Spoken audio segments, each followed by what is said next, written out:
Katika eneo hili la mji mdogo wa Mbalizi, viongozi hawa wamewaomba Watanzania kuwachagua ifikapo Oktoba 29, na hii tu ni kutokana na sera za chama chao ambazo wanaamini zinafaa zaidi kuwasaidia wananchi, hasa sekta ya kilimo na swala ya miundombinu.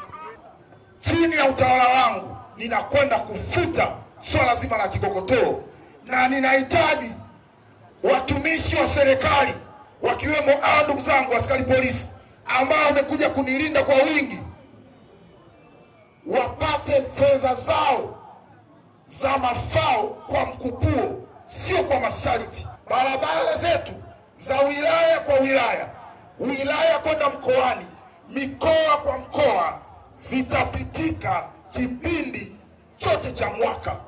Swala la afya ni miongoni mwa ajenda za chama hiki, ambapo mgombea mwenza Aza Haji Sulemani amelizungumzia kwa uzito. Sekta ya afya ni sekta inayohitaji kusimamiwa kwa umakini kwa Watanzania wote. Wamama wajawazito leo tumeona inafika miezi 9 baada ya heka kutoka mwezi wa kwanza ama hudhurio la mwanzo mpaka miezi 9, mama unaambiwa glavu hakuna, kwanza subiri. Hivi kuna mtu unamwambia subiria wakati mtoto anataka kuja zake duniani, unamuongezea mwenzio shida. Ana sera nzuri, na kama ni vijana wakazi wa Mbeya vijijini, kila mmoja ameweza kujipambanua kwa ugombea urais na makamu wake. Sisi ni jukumu letu sasa kuja kuangalia sera zipi zimetugusa na sera zipi ambazo tuna uwezo wa kwenda nazo.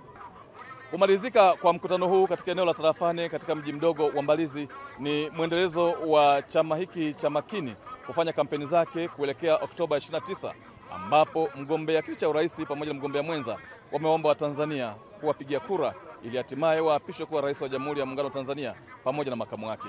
Kakuru Msimu, Azam News, Mbeya.